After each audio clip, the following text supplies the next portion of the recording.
¿A que cada vez cuesta más concentrarse? Pues no, no es solo una sensación. Nuestro entorno moderno, lleno de ruido y de pantallas, está librando una batalla silenciosa por el recurso más valioso que tiene nuestro cerebro, la capacidad de aprender. Y hoy lo que vamos a hacer es explorar quién va ganando esa batalla. Para que veamos la magnitud del asunto, vamos a empezar con esta advertencia, que es bastante seria del doctor Edgar León. Y ojo, porque no habla de una simple distracción. No. Habla de una emergencia educativa. Una emergencia que, según él, pone en jaque nuestro futuro económico y hasta nuestra seguridad. Casi nada. Bien, pues esta va a ser nuestra hoja de ruta. Primero, vamos a entender por qué estamos ante una emergencia y, sobre todo, cómo aprende el cerebro. Luego nos meteremos a analizar el coste oculto del ruido y el efecto de la sobrecarga digital. Y para terminar, claro, veremos cómo podemos proteger nuestro futuro cognitivo. Vamos a ello. Venga, pues empezamos por el principio, como tiene que ser. Antes de meternos a hablar de las amenazas, creo que es fundamental entender las reglas del juego, ¿no? O sea, qué condiciones necesita nuestro cerebro para aprender de la mejor manera posible. A ver, si miramos dentro de nuestro cerebro, todo arranca con la atención. Es como la puerta de entrada. Si no está abierta, no entra nada. Luego las emociones. Son el motor, lo que de verdad impulsa el aprendizaje. La memoria, claro, es el disco duro, donde se almacena y procesa todo. Y sosteniendo esto como los cimientos de una casa está la salud mental. Y es que, si falla una de estas piezas, todo el sistema se tambalea. Pero claro, el cerebro no es una isla. Necesita gasolina del exterior. Por ejemplo, la nutrición, que es el combustible para que funcione a tope. Un buen entorno social es clave, porque fomenta la motivación. Y luego están los estímulos y las experiencias, que son, por así decirlo, los ladrillos con los que el cerebro construye las grandes autopistas del conocimiento. Todo está conectado. Vale, ahora que tenemos las bases claras, vamos a fijarnos en la primera gran grieta en esos cimientos de los que hablábamos, el ruido.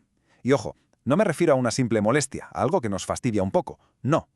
Hablamos de un atacante invisible que está saboteando activamente el proceso de aprendizaje. Y a lo mejor esto suena un poco exagerado, ¿a que sí? O sea, ¿cómo es posible que un poquito de ruido de fondo sea tan perjudicial? Pues la clave está en algo muy simple. Obliga a nuestro cerebro a estar en un estado de alerta constante, sin descanso. Aquí el concepto clave es contaminación acústica. Y no estamos hablando del portazo del vecino o de una sirena puntual. Hablamos de ese zumbido que está siempre ahí, el tráfico de fondo, el run del aire acondicionado, el murmullo de una oficina. Ese ruido de fondo que parece inofensivo, pero que obliga al cerebro a gastar una energía tremenda solo para mantenerse en guardia.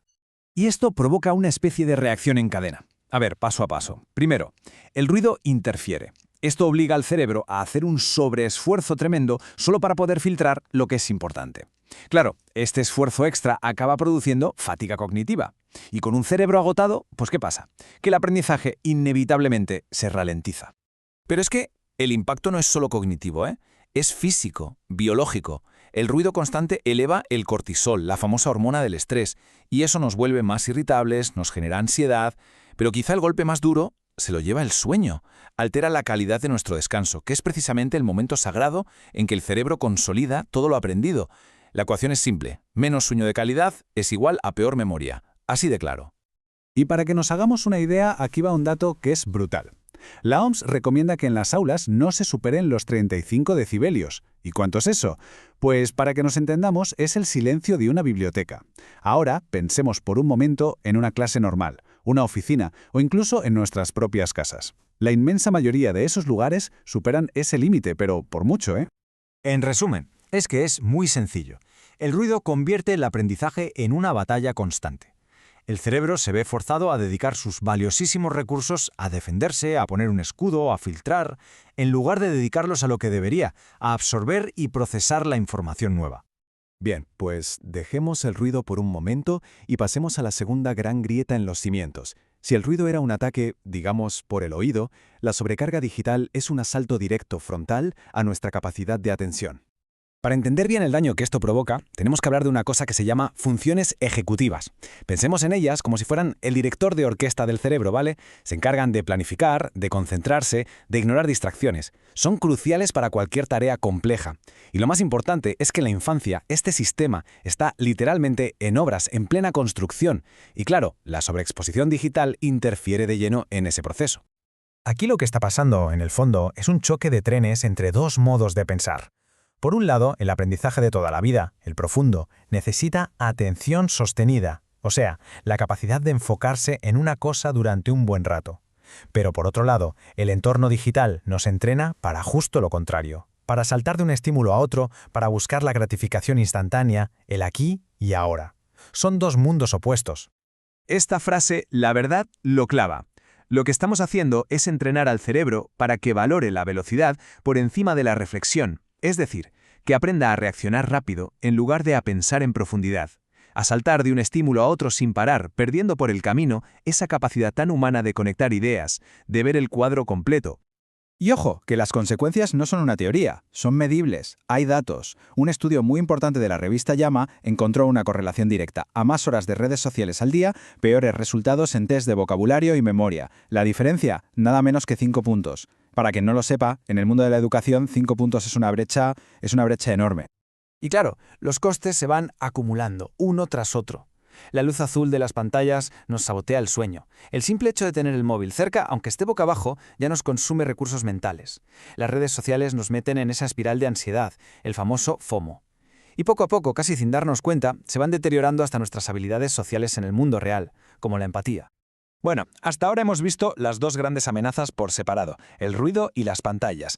Ahora toca dar un paso atrás y unir todas las piezas, para entender la imagen completa, para entender el asedio al que está sometido nuestro cerebro. Porque el verdadero problema, el de fondo, es que esto es la tormenta perfecta. Es la suma de todas las partes. No es solo el ruido por un lado o las pantallas por otro. No. Es la combinación de la contaminación acústica, la sobrecarga digital, la alteración del sueño, la presión social. Todo junto crea un estado de estrés cognitivo crónico. El cerebro está, y no es una exageración, literalmente bajo asedio. Y aquí llegamos, yo creo, a la conclusión más importante de todo este análisis. El conflicto central es un desajuste fundamental.